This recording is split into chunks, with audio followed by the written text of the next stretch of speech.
네, 반갑습니다. 오늘 6월 몇째 주죠? 셋째 주인가요? 넷째 주. 그러면 혹시 마지막 주인가요? 6월? 아니네, 29일 나오네. 네, 넷째 주 함께 주님 앞에 예배로 나아가겠습니다. 장마의 시작입니다.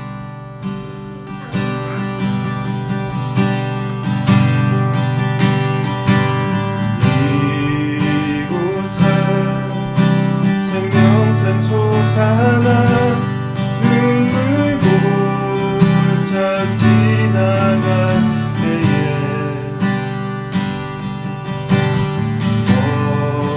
오잖아 열매 맺히고 웃음소리 넘쳐나니라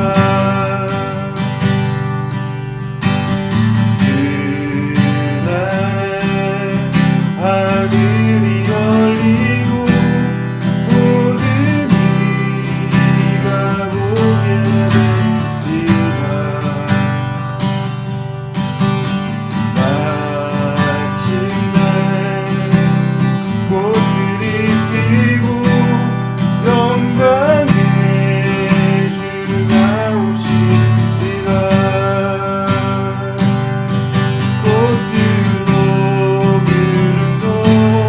바람도 넓은 바다도 찬양하라 찬양하라 예수를 하늘을 울리며 노래해 나의 영혼아 은혜의 주 은혜의 주 은혜의 주 꽃들도 바람도 넓은 바다도 찬양하라 찬양하라 예수를 하늘을 울리며 노래해 나의 영혼아 은혜의 주 은혜의 주 은혜의 주. 우리 함께 예배를 위해 함께 기도하며 나가겠습니다.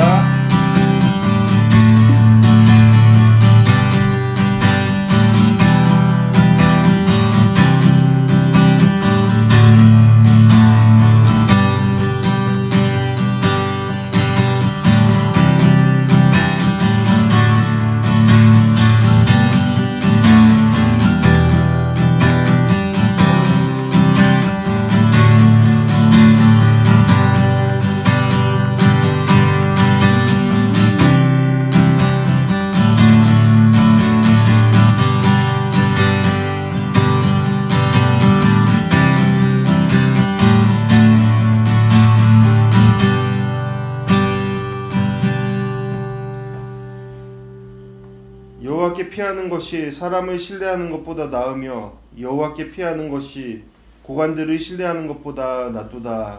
아멘. 찬양하시겠습니다.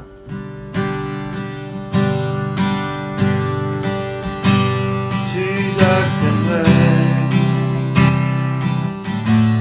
우리 주님의 능력이 나의 삶을 다스리고 새롭게 하네 자유하네 죄와 사망으로부터 나의 삶은 변하는다 충만하네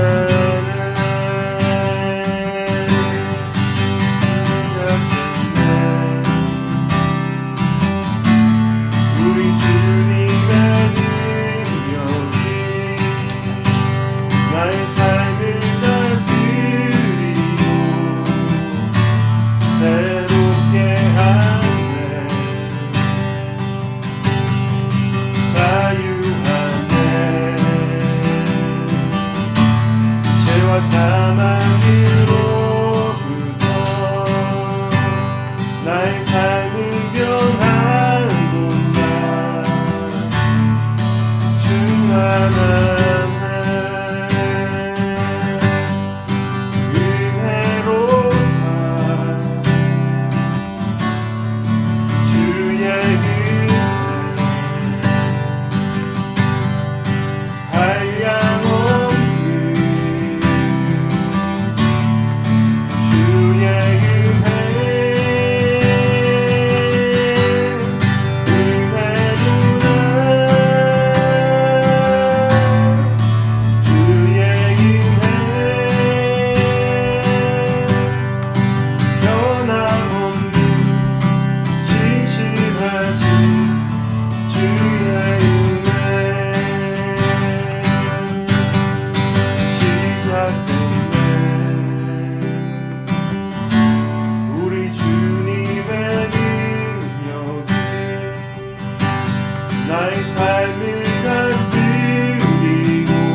사망으로부터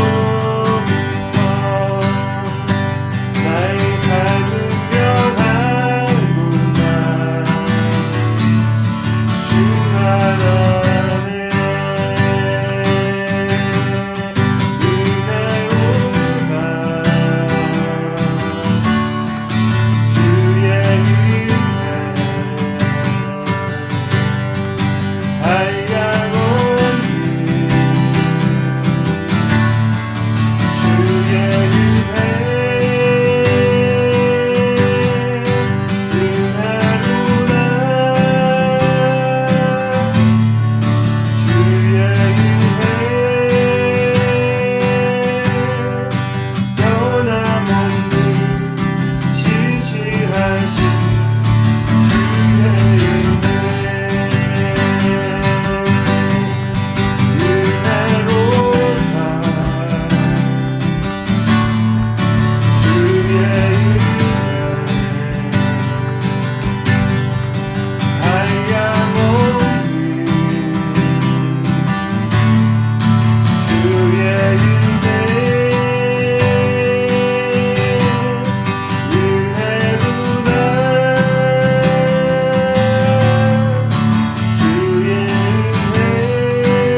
나의 가고 서는 것 주님 뜻에 있으니 오주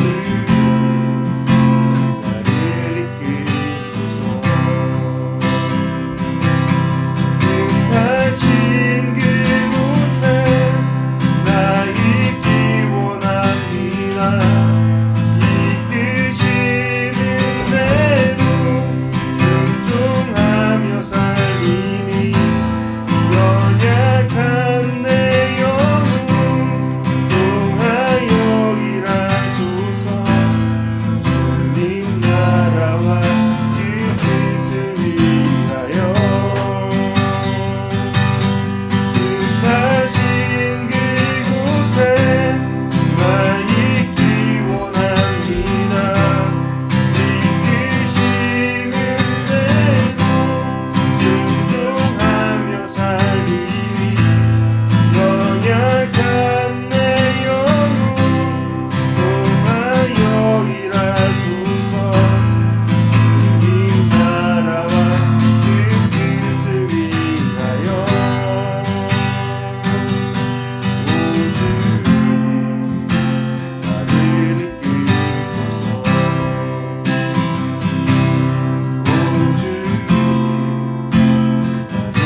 같이 사도신경 하심으로 우리 신앙을 함께 고백하겠습니다.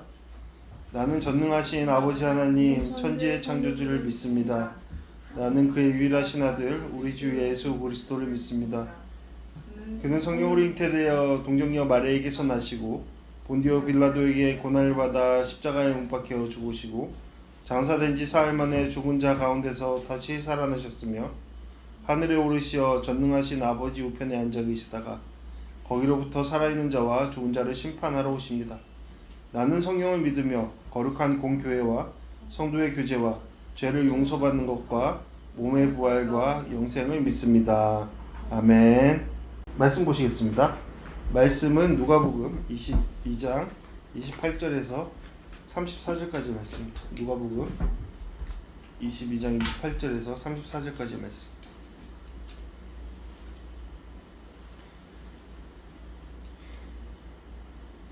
네, 제가 쭉 읽어가겠습니다. 너희는 내가 시련을 겪는 동안 나와 함께한 사람들이다. 그러니 내 아버지께서 내게 나라를 맡겨주신 것처럼 나도 너희에게 나라를 맡긴다. 너희는 내 나라 안에 들어와 내 밥상에 앉아 먹고 마시며 보좌에 앉아 이스라엘의 12지파를 심판하게 될 것이다. 시므나 시므나 보아라, 사탄이 너희를 밀처럼 체질하겠다고 요구했다. 그러나 나는 내가 믿음을 잃지 않도록 너를 위해 기도했다.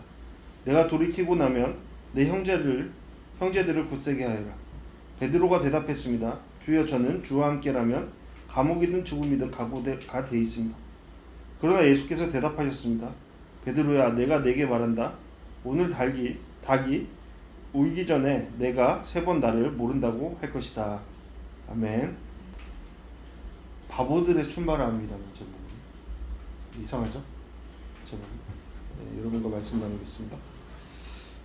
여러분 지난 한 주 동안 어떻게 지내셨는지 보내셨는지 모르겠습니다. 저는 보통 때보다 힘들었어요. 바빴어요. 왜냐하면 하고 있는 학업, 학교 과정이 한 학기 마무리되는 시점이라 소논문을 2개나 써야 됐거든요.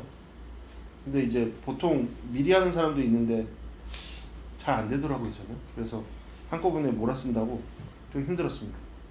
그러니까 한 학기 동안 배운 내용들을 이렇게 정리하는 시간, 그리고 내용과 느낀 점을 이렇게 다시 한번 이렇게 정리하는 시간이었는데, 그러면서 한 학기, 그러니까 반년 동안의 시간을 좀 돌아볼 수 있었어요.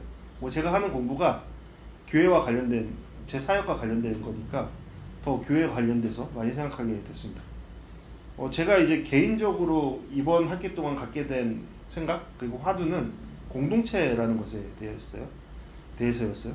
그러니까 공동체가 어떻게 한 개인의 영성을 회복시키고 또 동시에 한 개인은 공동체에게 어떤 영향을 미치는가에 대한 생각들을 계속하게 됐습니다. 그런 경험들이 계속 있었고요. 그래서 이제 논문도 그 주제를 갖고서 써 내려갔죠. 논문을 작성하면서 가장 의미 있게 발견한 것이 뭐냐면 페리코레시스라는 용어와 개념이었어요. 그러니까 여러 책을 읽으면서 대강 이 내용에 대해서 알았지만 학문적인 글을 써야 되잖아요. 그래서 이제 정확히 해야 되기 때문에 이거에 대한 용어, 내가 생각하고 있던 그 용어에 대해서 찾아보다가 발견하게 됐죠. 그러니까 설명하려면 이 학자 저 학자 복잡한데 그냥 제가 간략하게 이야기해 보겠습니다. 이게 도대체 무슨 말인가? 페리코레시스는 이제 헬라어인데요. 둘레, 그러니까 영어로 말하면 어라운드라는 뜻의 전치사 페리와 그리고 공간을 내어주다, 들어가다, 포함하다라는 뜻을 가진 코레오가 결합된 단어입니다. 용어입니다. 그래서 일부 학자들은 이 단어를 춤추다라는 개념과도 연결시키는 것이죠. 그러니까 여기서 상상력이 필요한 거예요. 여러분 춤추려면 어떻게 해야 되죠? 1스텝, 2스텝, 3스텝 이렇게 하면서 서로 상호 교환하는, 혼자 춤추는 거 말고요. 이렇게 춤추려면 어떻게 해야 되죠? 서로 공간을 내어주고 주변에서 돌고 이렇게 해야겠죠? 네. 그래야 될 겁니다. 그러니까 페리코레시스 이 단어 안에 그런 어떠한 공동체성, 자신의 자리를 비워주고 함께 들어가고 나오는 그런 공동체성이 보인다라는 것이죠. 이 춤 안에는 뭐가 있는 거예요? 이 결합 안에는, 이 관계 속에는 한 각자의 개성이 살면서도 타인을 받아들이고 지속적으로 그 과정 가운데 조화를 이루는 것들이 상호작용이 요구되는 것이죠. 그래서 초기의 신학자들은 이 페리코레시스라는 개념을 우리가 너무나도 익숙하게 듣는 삼위일체 하나님을 설명하기 위해 사용했습니다.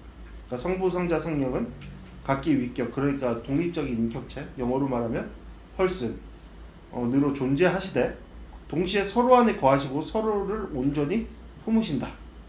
삼위일체. 그 관계는 단지 정적인 평화의 관계가 아니라, 잘 이해하셔야 돼요, 역동적이고 살아있는 사랑의 흐름이다라는 거예요. 그러니까 우리가 그 역동적인 딱 뭔가 되게 조화로운 그 춤의 모습을 좀 상상해 보면 됩니다.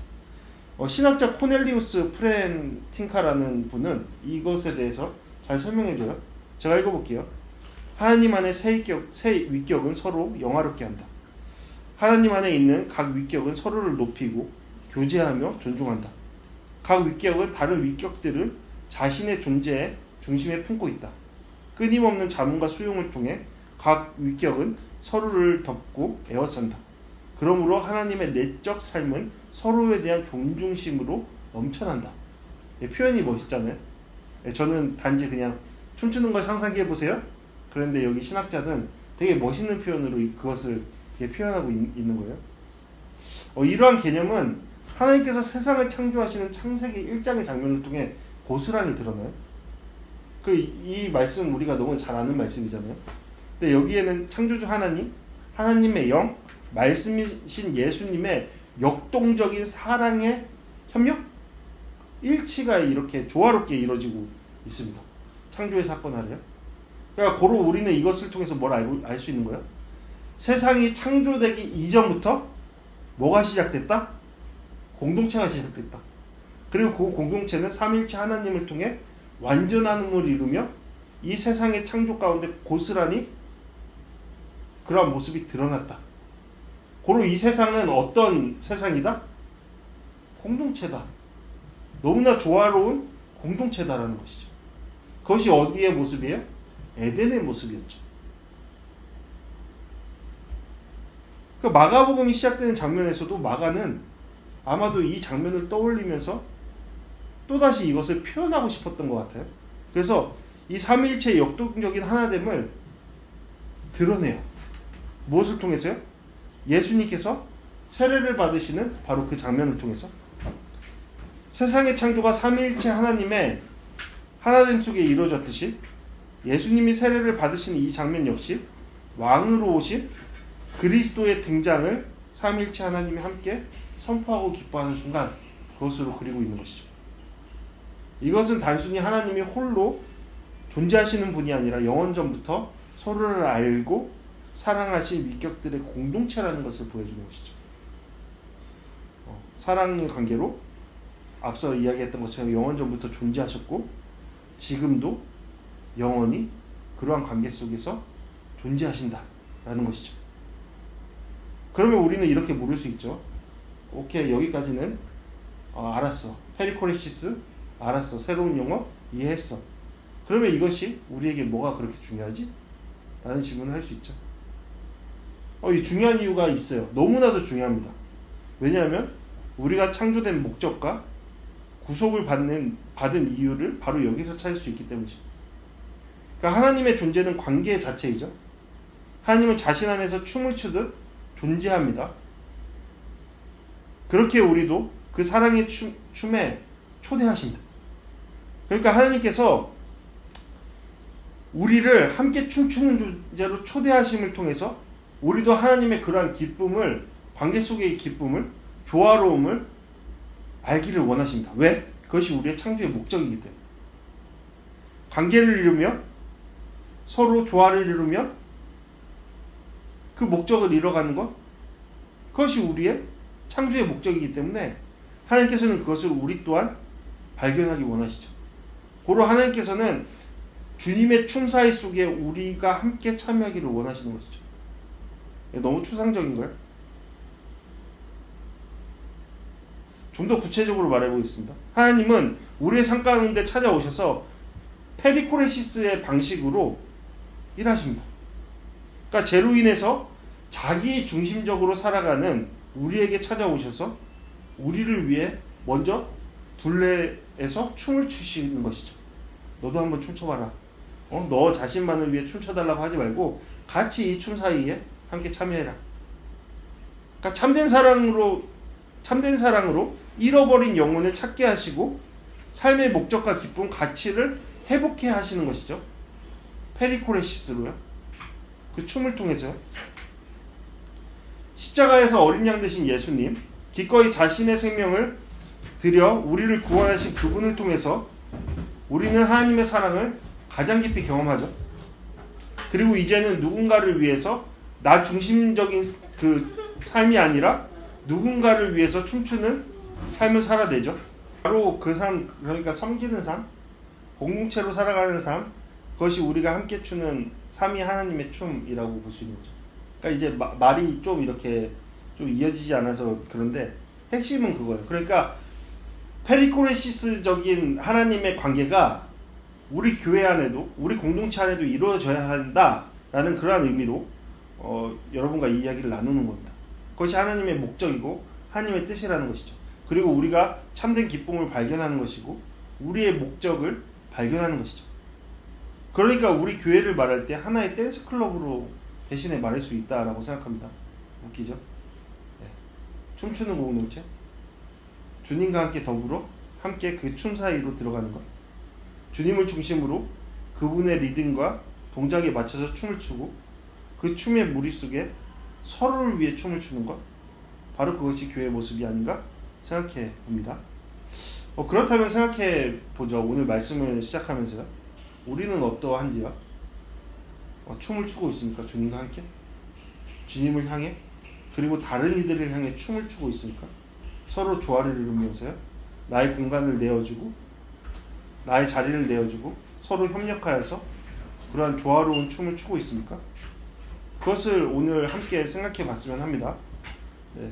우리가 주님과 함께 춤을 추는 삶, 공동체를 이뤄가기 위해 무엇이 요구되는지 함께 생각해 보았으면 합니다. 우리가 계속해서 살펴보고 있는 것처럼 예수님은 십자가에 달려 돌아가시기 전에 마지막 만찬을 통해 제자들을 가르치십니다. 죽음을 앞두시고 하시는 예수님의 말씀이 얼마나 중요한지는 우리가 충분히 생각해 볼 수 있죠. 그러니까 아마도 지금껏 제자들에게 3년여 동안 하신 말씀 중에 가장 엑기스, 핵심만을 뽑아내서 가장 중요한 말씀을 그 자리에서 해주셨을 겁니다. 그러니까 다른 부분도 그렇지만 이 부분이 매우 중요한 것이죠. 최후의 만찬, 우리가 아는 이곳에서 예수님의 선포들. 그래서 다시 한번 지난 시간 나눴던 내용을 다시 한번 상기해 봤으면 좋겠습니다. 예수님께서는 유월절 어린 양을 대신하실 참된 어린 양 대신 자신을 제시하십니다. 그리고 이러한 예수님을 기념하는 삶을 살아내라고 말씀하십니다. 그러니까 예수님을 기념하는 삶이란 예수님께서 살아오신 그 삶의 모습에 따라서 지금 우리에게 주어진 삶을 살아내는 것이죠. 구현해내는 겁니다. 그러기 위해서 가장 중요한 것은 나를 대속하기 위해 기꺼이 죽음의 길로 향하신 예수님의 사랑을 무엇보다 아는 것이죠. 그 사랑을 알 때 우리는 그분의 피를 마시며 찢겨진 살을 먹는 삶으로 나아갑니다. 곧 주님께서 하신 그 삶, 살아내신 그 삶, 하나님의 영광을 위해 하나님의 뜻을 위해 남을 섬기는 삶으로 나아가는 것이죠. 이러한 삶은 하나님과 반대되는 세상의 삶과는 다른 것이죠. 왜죠? 세상은 누군가의 위에 서서 군림하려 하죠. 그래서 힘을 기르고 많은 것을 소유하려 하죠. 그리고 지배하려 합니다. 그러나 주님은 그것은 하나님의 화가 있는 삶이라고 말씀하셨죠. 섬기는 사람으로 우리 가운데 계신 주님과 다른 모습이라 말씀하셨습니다. 주님의 모습은 어떠한 것이죠? 내어주는 겁니다. 아가 페리코레시스에서 코레시스적인 삶을 살아가는 것이죠. 내어주는 겁니다. 허용하는 겁니다. 사랑하는 겁니다. 가장 낮은 모습으로 함께하는 겁니다. 주님은 그러한 길을 걸어가야 한다라고 말씀하고 계신 것이죠. 물론 지난주 살펴본 것처럼 제자들은 그런 예수님의 모습을 보이는데 실패했죠. 네. 너무나도 빨리요. 실패해버립니다. 그러니까 이런 거요. 제가 로아한테 로아야 너 이거는 좀 잘못했어. 이렇게 하면 안 돼. 그러면 로아가 네 아빠 다음부터 잘하겠습니다. 그랬는데 돌아서 보니까 또 그 일을 하고 있는 거예요. 제자들의 모습이 그랬다라는 것이죠. 죄송해요 로아씨. 그럼에도 이어지는 말씀을 보면 예수님은 유다를 제외한 나머지 제자들을 믿으셨다, 신뢰하셨다라는 것을 발견하게 됩니다. 예수님께서 이들을 신뢰하셨습니다. 모든 것을 다 아셨음에도 불구하고요. 예수님은 지금 그동안 오늘 말씀을 보면 그동안 함께 자신과 함께하며 자신을 따르던 제자들을 인정하시고 칭찬하세요. 이제까지 수많은 시련 가운데서도 예수님의 곁을 떠나지 않고 그분의 가르침에 따라 함께 걸어왔음을 칭찬하세요. 잘했다. 마치 충성맹종만 하는 것처럼요. 그런데 물론 그것은 예수님의 칭찬은 시작에 불과하다는 걸 우리는 알고 있죠. 앞으로 그들 각자가 직접 살아내야 할 수많은 여정이 기다리고 있죠. 그럼에도 불구하고 예수님은 지금까지 너의 삶은 마땅히 칭찬할 만하다라고 말씀하십니다. 유다처럼 예수님을 거부하거나 배반하지 않았던 것이죠. 유다처럼 예수님과 함께 있으면서도 예수님과 함께 관계 안으로 들어오지 않았던 것이 아니라 예수님과 함께 있음을 통해서 그 자리에서 예수님과 관계를 이루며 살아냈다라는 것을 칭찬하는 것이죠. 그러니까 너희들의 행동이 즉각적으로 변화는 안 됐지만, 엄청난 변화가 곧장 일어나지 않지만 너희들의 내면 안에서 이미 그러한 일들이 작용되고 있음을 나는 인정한다. 너희들이 그 자리에 온 것을 유다와 다른 모습을 취한 것을 나는 칭찬한다라고 말씀하시는 것이죠. 그러니까 유다랑 너희들은 다른 위치에 서 있다라는 것을 말씀하시는 것이죠. 이러한 제자들에게 예수님은 하나님의 상급을 약속하세요. 하나님 아버지께서 예수님께 나라를 맡기신 것처럼 이제 예수님은 제자들에게도 그 나라를 맡기신다라고 말씀하세요. 하나님께서요. 그러니까 예수님께서 있으셨던 그 권한과 책임을 너희에게도 나눠주겠다. 그것이 하나님의 복이다라고 말씀하세요. 그러니까 이 말씀은 뭐예요? 우리가 아까 춤 얘기했잖아요. 너희들은 이제 나의 춤 사이로 포함되는 자들이 되었다. 이제 나와 함께 춤을 추는 그 자리로 이미 초대를 받았고 이제는 함께 동행함으로 그 자리로 나아가는 삶을 살게 되었다라고 말씀하시는 것이죠. 앞서 지금 말했던 것처럼 그들은 하나님의 춤 사이 안에 들어와 있는 자들입니다. 삼위일체 하나님의 사랑과 사역이 살아 움직이는 그 리듬 속에 자신의 삶 전체를 내어드리고 있는 이들인 것이죠. 실상 그들은 참된 기쁨과 만족 그리고 평안의 삶 속으로 나아가고 있는 겁니다. 예수님은 그들의 그러한 삶을 인정하시고 그들의 가치를 높여주시는 것이죠. 잘했다. 잘하고 있다. 더 그 자리로 나아가자. 너희들의 삶 속에 복이 있다. 저는 이 부분을 이렇게 읽어내면서 묵상하면서 사실 부러웠어요. 저의 욕망이거든요. 저는 주님과 함께 춤추고 싶습니다. 있는 삶 속에서요. 주님과 동행하고 싶습니다. 우리 편으로 더 익숙한 표현으로 말하면 주님의 말씀하심을 듣고 온전히 순종함을 통해 주님의 역사를 발견하는 삶을 살아내고 싶습니다. 그것이 저의 참된 기쁨이고 만족이라는 것을 이미 알게 되었기 때문이죠. 이미 약간의 춤 사이를 통해 그것이 얼마나 기쁜 것인지 만족된 삶인지 알게 되었던 것이죠. 그래서 더 열심히 춤추고 싶은 것이죠. 그래서 제자들에게 말씀하시는 이 말씀이 저의 말씀, 주님께서 주시는 저를 향하신 말씀이었으면 좋겠어요. 그것을 믿고 있고요. 우리가 여기에서도 이런저런 얘기 하잖아요. 앞으로의 사역들이나 그런 방식들, 방향들에 대해서. 그 방향들이 주님께서 뜻하신 방향이 어떠한 자연스러운 역동적인 삶의 방향들과 방법들이었으면 좋겠다라는 생각이 있어요. 그래야만 한다라는 마음이 있고, 그러면 너무 좋겠다라는 생각이 있고, 그래서 뜨거워집니다. 이 말씀이 무엇을 통해서 주님은 칭찬하시죠? 너희들이 그동안 나와 함께 함으로, 나와 함께 함으로.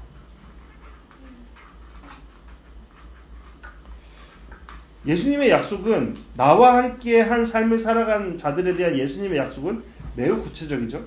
장차 11 제자들은 하나님의 잔치, 곧 하나님의 나라의 완성된 자리에 이르러서 예수님과 함께 친밀하게 교제하고 하나님의 약속의 성취에 중심에 있는 역할을 감당하게 될 겁니다. 그러니까 하나님 나라의 구성원으로서 장차 완성된 그곳에서 하나님과의 깊은 교제 속에서 하나님과의 역동적인 삶을 살아내게 될 것이다.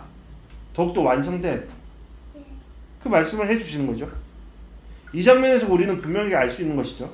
주님과 함께 시련을 겪는 것, 주님의 길을 함께하는 것, 그것은 단순히 고난이 아니라 진정한 복된 삶이라는 사실이죠. 제자들이 받은 그 복이 오늘 우리 가운데서도 주어져 있다는 것을 우리는 깨달아 알 수 있죠. 여러분 살아보셨죠? 고난이라고 말하는 그 길, 때로는 이해할 수 없이 나아갔던 주님의 뜻을 찾아 나아갔던 그 길이 결국에는 어떻게 됐죠? 모든 일들이 톱니바퀴처럼 이렇게 잘 굴러가서 결국에는 완성품이 우리 가운데 제공됐죠. 복된 것으로요. 우리가 주님을 더욱더 잘 알고 주님을 경험하고 주님과 더욱더 친밀하고 교통하는 삶으로 나아갈 수 있도록 돕는 무엇이 되었죠?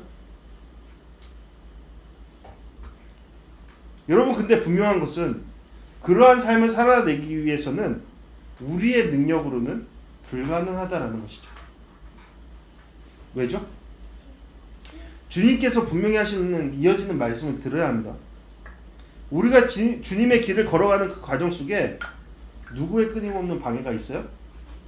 사탄이요. 그들은 쉬지 않습니다. 선악과 사건, 이래로 그들은 쉬지 않습니다. 그리고 언제까지 쉬지 않죠? 무엇이 성경의 증언이요? 끊임없는? 언제까지요? 하나님 나라가 완성될 그날까지 이들은 쉬지 않습니다. 어떠한 일을 쉬지 않아요?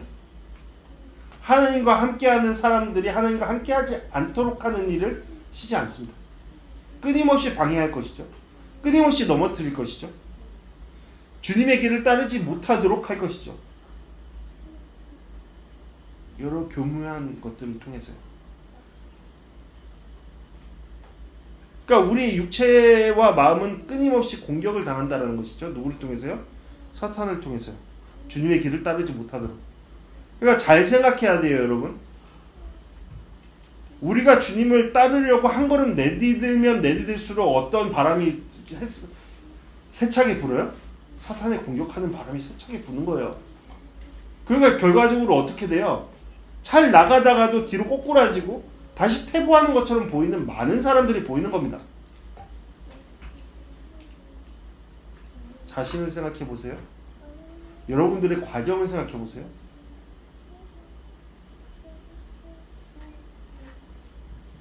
근데 분명한 것이 있어요.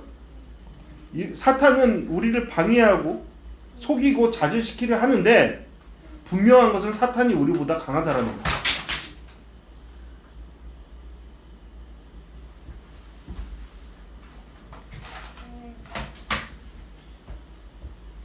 교육 좀 다시 시켜야겠습니다. 네, 사탄이 우리보다 강하다는 것이죠. 다시 한번요. 사탄이 우리보다 강하다는 겁니다. 우리의 능력으로 그들과 대적할 수 없어요. 막 그런 거 있잖아요. 많은 사람들이 사탄을 대적하면서 막 이렇게 싸우려 들잖아요. 아유, 안 돼요. 상대가 안 돼요. 그들은 우리보다 더 나은 존재예요. 실상이요. 그러니까 뭐 도덕적으로 뭐 그런 거 말고요. 능력적으로 나은 존재라고요. 우리보다 똑똑하고요. 우리보다 강합니다. 여러 면에서요. 그러니까 우리는 그렇게 넘어지는 것이죠. 그러므로 주님은 주님과 함께 걸어가기로 결정하고 그 과정 속에 있는 칭찬받아 마땅한 이들, 그들 중에 한 사람, 그들을 대표하는 한 사람 베드로를 부르시면서 말씀해 주시는 거예요. 뭐라고요? 너희들이 가는 그 길이 결코 쉽지는 않다. 사탄이 너희를 밀처럼 체질하려고 요구했다. 그러나 나는 내가 믿음이 잃지 않도록 너희를 위해 기도했다. 베드로는 제자들과 우리를 대표한다 라고 말할 수 있으니까 잘 생각해 보세요. 사탄은 베드로의 약점을 알고 있어요. 그리고 그것을 끝까지 집요하게 파고들어서 그의 믿음을 완전히 산산조각내어 파멸에 이르도록 하려고 하죠. 그런데 주님께서 말씀하세요.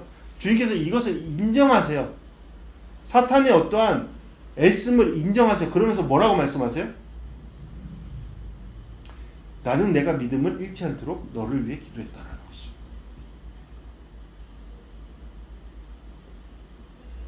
여러분, 우리가 여기에서 뭘 생각해야 돼요? 인정하자고요. 사탄이 우리보다 강합니다. 하지만 그보다 강하신 주님 예수 그리스도께서 뭘 하신다? 우리를 위해 중보하신다. 그러므로 고로 우리는 뭘 해야 된다는 거예요? 사탄을 인정하되 그보다 강하신 주 예수 그리스도를 신뢰하는 삶을 통해서 기꺼이 이 상황 속에서 승리된 삶을 살아낼 수 있다라는 것을 믿고 사탄의 어떤 움직임에 집중하는 것이 아니라 주님의 일하심 돌보심을 집중하면서 나아가야 된다는 것이죠. 이 말씀은 뭐예요? 베드로가 넘어지지 않는다거나 실수하지 않는다라는 뜻이 아니죠. 오히려 주님은 그 넘어짐조차 하나님의 손에 붙잡혀 쓰임받게 될 것이다 라고 말씀하고 계신 것이죠. 어떨 때요? 그가 그 쓰러짐을 통해서 사탄에 집중하는 것이 아니라 자신을 일으켜 주실 함께 하시는 중보하시는 주님께 집중할 때.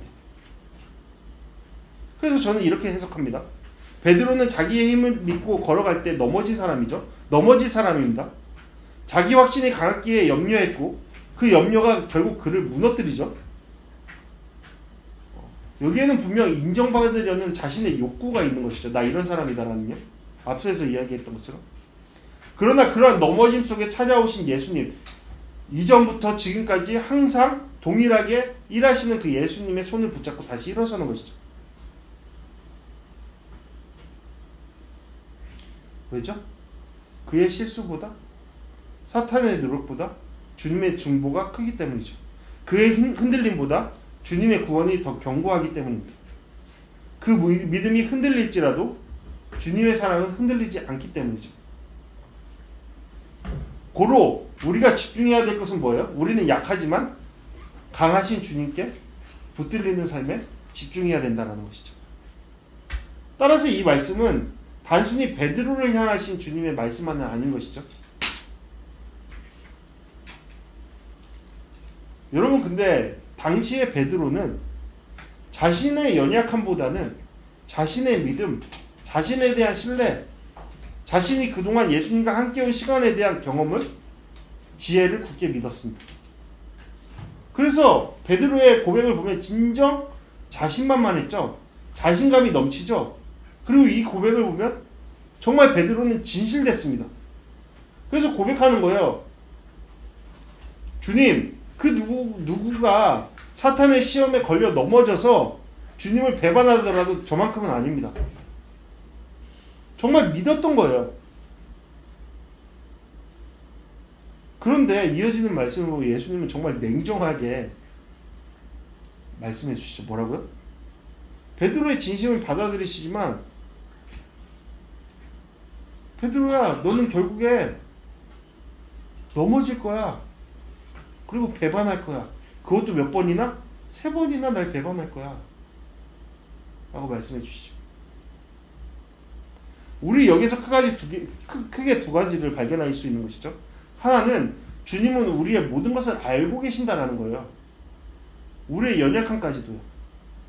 그럼에도 불구하고 더 큰 은혜가 뭐예요? 앞서 이야기된 거예요. 칭찬해 주셨다라는 거예요. 너희들이 앞으로 배반할 것을 알지만, 넘어질 것을 알지만 그러한 삶조차도 칭찬해 주신다는 거예요. 왜요? 그들이 결국에는 우리의 모든 것을 아시는 예수님을 통해 다시 일어날 것을 아셨기 때문이죠. 일시적으로 넘어지나 다시 일어나서 주님과 함께 동행하는 삶, 주님의 뜻을 이루는 삶으로 나아갈 것임을 아셨기 때문입니다. 그런 아심이 우리 가운데도 있음을 믿어요, 저는. 여러분, 쉽게 말해서요, 우리가 주님과 춤의 과정 가운데 놓여졌다면 그것으로 완성입니다. 완성이라는 뜻이 뭐예요? 우리가 완벽한 존재가 되었다는 게 아니라 우리는 그 춤의 자리에서 이탈할 수 없는 존재가 되었다는 거예요. 왜요? 우리의 모든 것을 아시며 우리를 기필코 그분의 품 안으로 계속적으로 품으신 주님의 춤, 주님의 인도하심, 주님의 은혜가 시작되었고 사라지지 않을 것이기 때문에.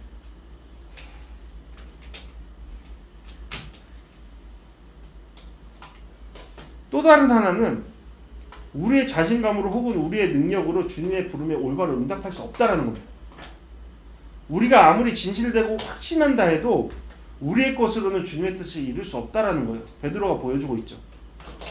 오직 무엇을 통해서요? 우리를 이끄시는, 우리의 능력을 행하시는, 우리 가운데 은혜를 부으시는 주님을 통해서만, 그러한 주님의 능력을 의존할 때에만 주님의 뜻을 이루는 삶을 살 수 있다는 것이죠.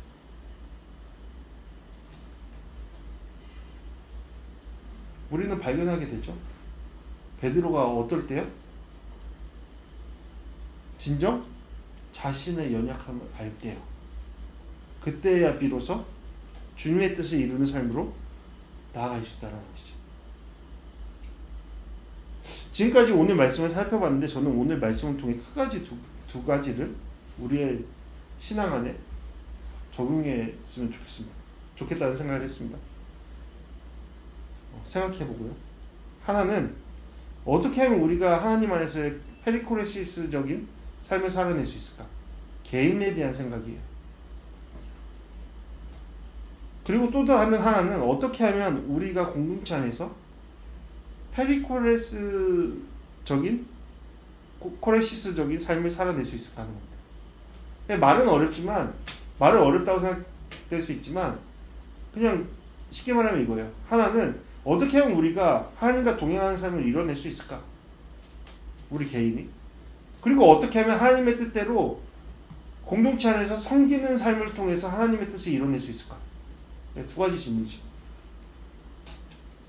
우선 첫 번째 질문에서 생각해보면 어떻게 하면 우리는 하나님 안에서 코레시스적인 삶을 살아낼 수 있을까? 앞서 언급된 베드로를 생각해보면 되죠. 베드로는 스스로 믿었습니다. 그럴만도 했죠. 그의 그동안의 시간들을 생각해보면요. 그러나 오히려 자신에 대한 믿음이 그를 넘어뜨리는 이유가 되었죠. 어쩌면 그것이 사탄이 그를 넘어뜨린 방법이 되었을지 모르겠습니다. 사탄이 알았던 것이죠. 얘는 이렇게 건드리면 넘어질 거야. 그게 뭐예요? 자신만만한 자신에 대한 깊은 신념.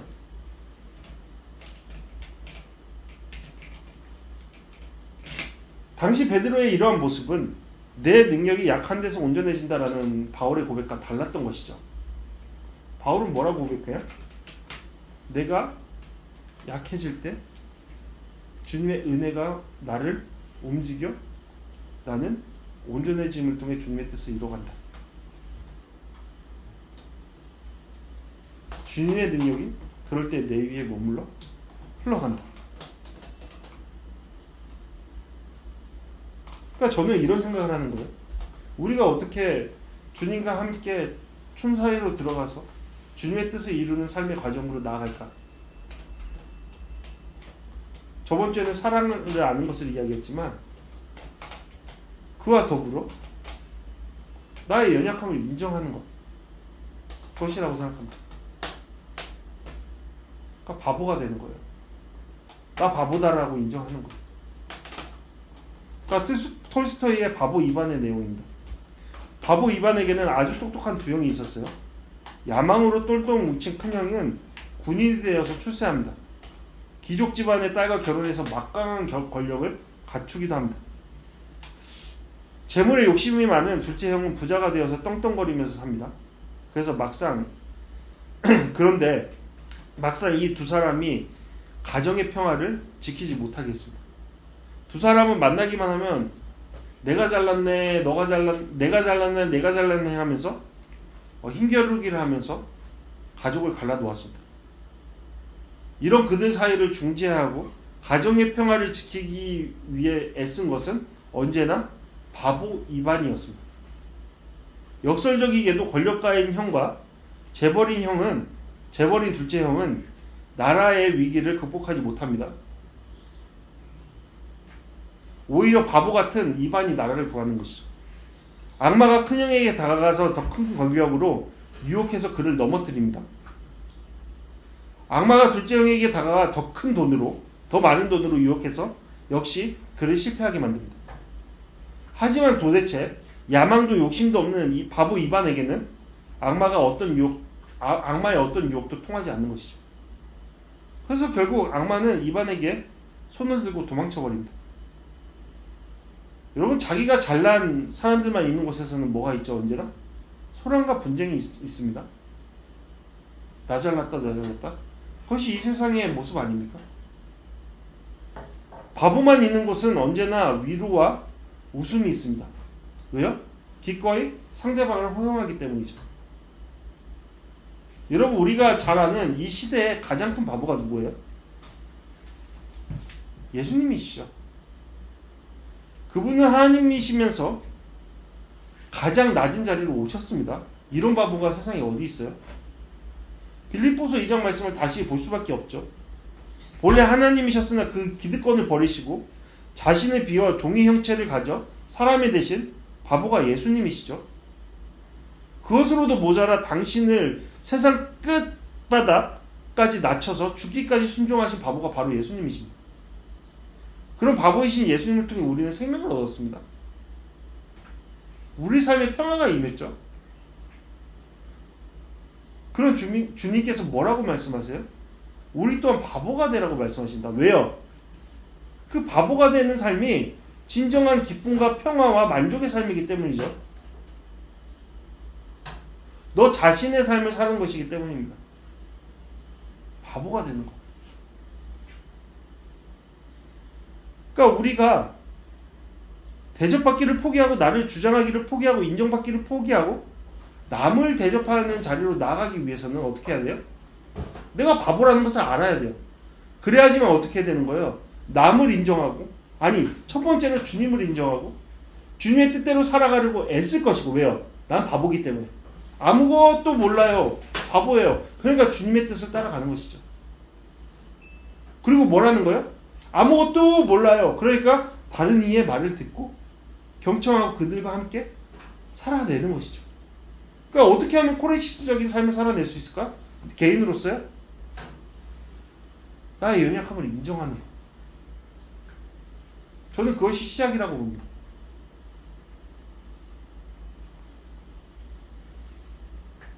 두 번째 질문으로 넘어가 보죠. 그렇다면 어떻게 하면 우리 공동체 안에서 페리코레시스를 이룰 수 있을까? 우정을 통해서라고 생각합니다. 그러니까 앞의 이야기랑 지금의 이야기는 맞닿아 있다고 생각해요. 우정은 무엇을 통해서 이루어질 수 있어요? 끊임없는 나의 높임을 통해서요? 그것은 우정의 깨짐을 야기하는 거죠. 내가 잘났는데 얘랑 어떻게 잘 지낼 수 있어요? 어떻게 춤을 출 수 있어요? 얘는 그냥 따라와야 되는 존재가 되는 것이죠. 예배 전에 이야기했던 그 불편함이 거기에 있지 않습니까? 나는 우등하니 너희들이 열등한 존재들이여 따라오라, 이거죠.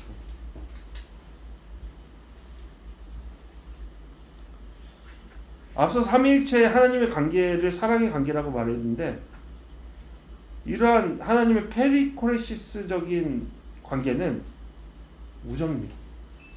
우정이라고 볼 수 있죠. 사랑, 우정입니다.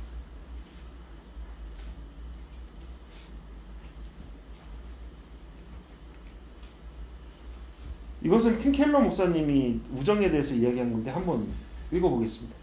우정은 결코 창조된 것이 아닙니다. 우정이 존재하지 않았던 때는 단 한순간도 없었습니다. 왜냐하면 영원전부터 성부와 성자와 성령이 서로를 알고 사랑하며 기뻐하고 계셨기 때문입니다. 우정은 모든 실제의 뿌리에 있습니다. 하나님의 사랑이 우정이었고 그러한 우정이 우리의 뿌리가 된다는 것이죠. 그러니까 우리는 공동체의 페리코레시스의 것들을 이뤄가기 위해서는 어떻게 해야 된다는 거예요? 우정이 요구된다는 것이죠.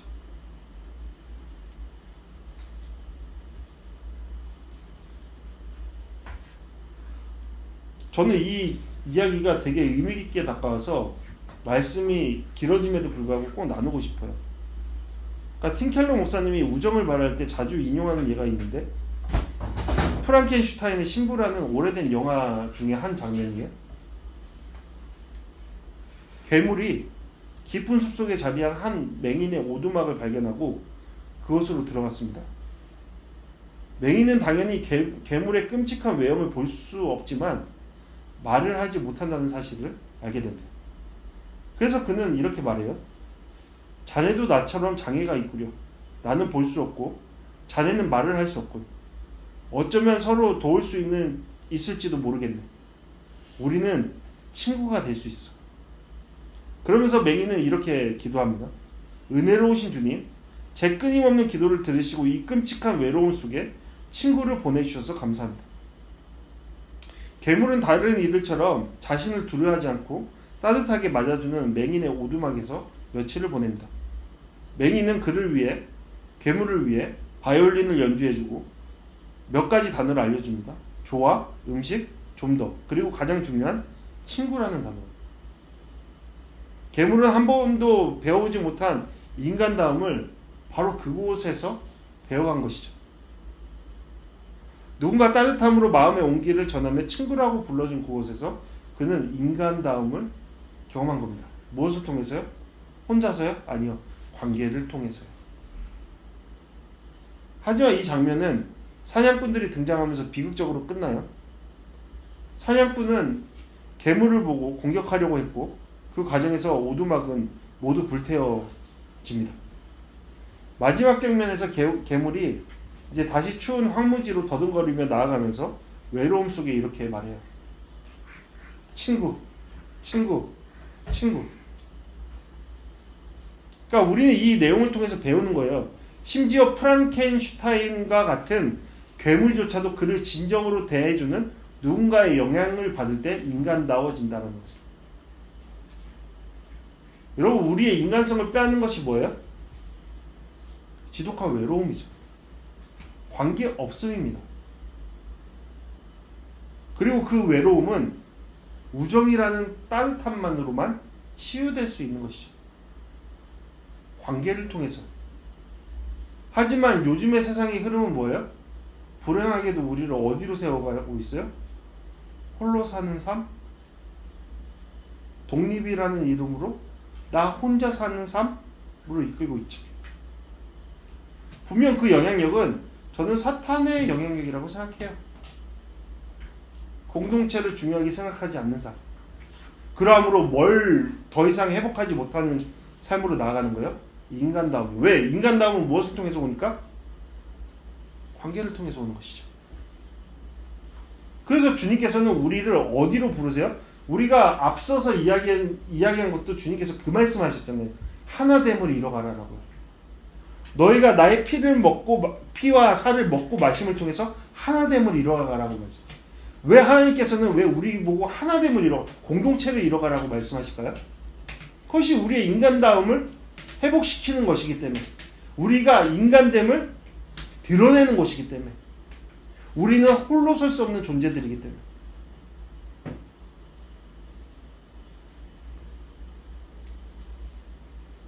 그렇다면 이것을 무엇을 통해서 이룰 수 있을까? 공감, 투명성, 지속성. 공동체는 이것으로 이루어질 수 있다라고 볼 수 있습니다. 공감은요, 문자 그대로 공통된 열정이라고 볼 수 있어요. 그러니까 공동체는 무엇을 통해서 세워져요? 너의 생각, 너의 생각, 너의 생각, 그러한 것들을 다 인정함을 통해서? 아니죠. 공동체는 하나의 목적을 바라보고 나아가는 마음들이 모였을 때 세워지는 겁니다. 즉 앞서서 이야기했던 것처럼 페리코레스로 찾아오신 예수님을 통해 각 사람이 만남을 통해 그것을 향해서 같이 그 충바람 속으로 나아갈 때 우리는 공동체를 이루는 것이죠. 그러므로 공동체가 올바로 세워지기 위해서 우리가 가장 먼저 생각해야 될 게 뭐예요? 각자의 페리코레스적인 삶이 나타나야 되는 거죠. 그것을 위해 우리가 함께 나아가야 된다는 것이죠. 우리 각자가 삶을 통해서 하나님과 동행하는 삶을 위해서 나아가는 것, 그것을 위해 우리가 서로에게 헌신을 다하는 것, 그것이 시작이라는 겁니다. 그것이 우리 공동체 우정의 시작이라는 거예요. 두 번째는 뭐예요? 투명성입니다. 투명성은 진실을 말하는 것이죠. 진실을 보여주는 것을 말하는 겁니다. 거짓 없는 모습, 거짓 없는 격려, 거짓 없는 권면. 여러분, 진정한 우정은 뭐예요? 친구가 잘못된 길로 가고 있는데 거기에서 그것을 인정해 주는 것, 그게 우정인가요? 아니죠. 갈등 속으로 들어가더라도 그 친구를 막아서는 것, 그것이 우정이죠. 왜요? 그것이 진실이기 때문에. 진실된 마음을 진실되게 전하는 것, 투명성. 너의 잘못된 것을 진실되게 나타낼 수 있는 것, 나의 잘못된 부분들을 드러낼 때 그것을 진정으로 이야기될 수 있는, 할 수 있는 것. 투명성. 세 번째는 뭐예요? 지속성입니다. 지속성. 여러분, 진정한 우정은 뭐예요? 끝까지 있는 겁니다. 끝까지 함께 있는 겁니다. 끝까지 곁에 있는 겁니다. 친구의 요동함에도 끝까지 곁에 있는 겁니다. 중심을 잡고. 이것이 우리의 공동체를 세워가는 중요한 요소입니다. 그런데 생각해보면요, 이러한 우정을 주님께서 먼저 우리 가운데 전하고 계시죠. 우리를 공감하시고 투명성으로 나타내 보이시고 지속적으로 우리와 함께 하십니다. 오늘 말씀 속에서도 그대로 드러나 있죠. 이러한 주님을 배워서 우리는 뭘 해야 되는 거예요? 우리 공동체를 세워가는 것이죠. 이 안에서 나를 드러내고 영향받고 영향을 주고 서로 협력하여서 주님의 뜻을 이뤄가는 공동체로 세워져 가야겠죠. 그럴 때 우리는 어떻게 되는 거예요? 우리를 향하신 진정한 인간다움을 회복해 가는 겁니다. 인간이 되는 거예요. 인간이요. 네, 말씀을 정리하겠습니다. 주님께서는 우리가 하나님과의 관계, 곧 사랑의 관계를 배우시길 원하세요. 그러한 삶으로 우리가 살아내기를 원하시죠. 앞서 말했던 것처럼 그것이 우리를 창조하신 목적입니다. 그러한 기쁨을 우리가 갖기를 원하세요.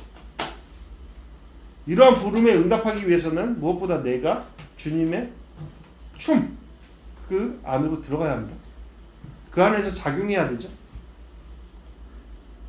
그 안으로 들어가려면 뭘 해야 돼요? 나의 연약함을 인정하고 낮아짐으로 주님께 의존하는 삶을 통해 나아가야 합니다.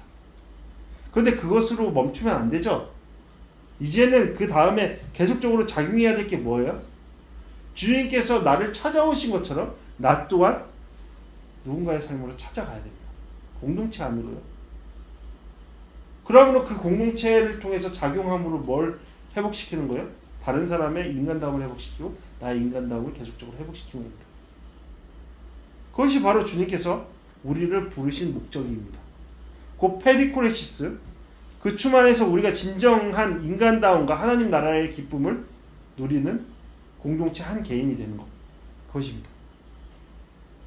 자, 그렇다면 마지막으로 저는 우리 가운데 질문하고 싶습니다. 여러분, 우리는 바로 이러한 뭐예요? 페리코레시스의 모습을 취해 나가고 있습니까? 우리 공동체가 그래요? 여러분, 우리 공동체 안에서 잘못된 길로 걸어가고 있는 누군가가 보인다면 우리는 권면할 수 있습니까? 진실되게? 아니요. 그를 위해 진정으로 우리를 위해서 중보하신 주님과 같이 중보하는 마음이 있습니까? 여러분, 기도가 있어요? 여러분들의 삶 속에? 나 중심의 기도가 아니라 다른 사람 중심의 기도예요. 그것을 위해 세워가고 있습니까? 그것을 통해 세워져 가고 있습니까? 그것을 통해 주님의 역사를 경험하고 주님을 알아가고 있습니까? 주님께서 우리 가운데 주신 그 춤의 흐름 속에 우리 또한 나아가고 있습니까? 주님께서는 그러한 함께 걸어가는 사람을 축복하시고 복되다 말씀하십니다. 그러한 부름 가운데 나아가는 우리 모두가 되기를 간절히 바랍니다. 저부터 더욱더 그러한 삶으로 나아가겠습니다. 우리 모두 그러한 삶으로 나아가기를 간절히 소원합니다. 네, 이 시간 다 같이 하나님은 너를 지키는 자 찬양하시겠습니다. 오늘 찬양하실 때는 내가 아니라요, 공동체를 위해서 생각하면서 축복하면서 찬양했으면 좋겠어요. 그리고 이 찬양을 통해 기도할 때는 공동체를 위해 함께 기도했으면 좋겠습니다. 하나님은 너를 지키시는 자, 너의 우편에 그늘 내시니 낮에 해와 밤에 달도 너를 잊지 못하리. 하나님은 너를 지키시니까 너의 환난을 명쾌하시니 너를 지키시리라. 너의 주님을 지키시리라. 눈을 들어 산으로 가라.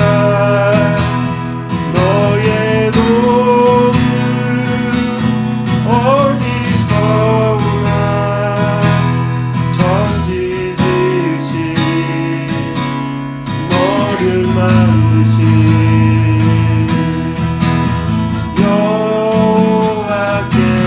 여호와께로다. 눈을 들어 산을 보아라. 너의 도움은 어디서 오나. 천지 지으신 너를 만드신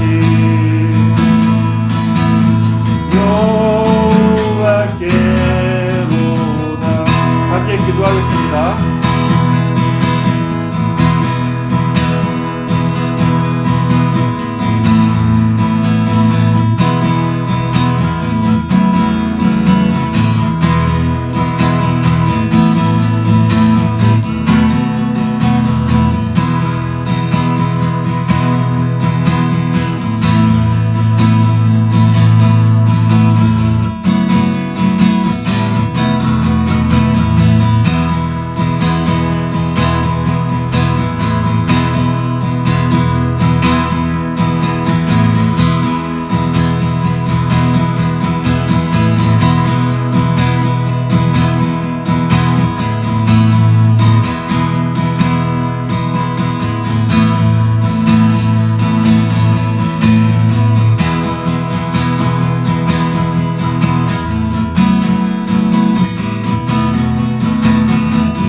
이제는 우리 주 예수 그리스도의 은혜와 아버지 하나님의 사랑하심과 성령 하나님의 감화는 충만하심이 이 자리에 모인 우리 가운데 함께 하시기를 간절히 축원하옵나이다. 아멘.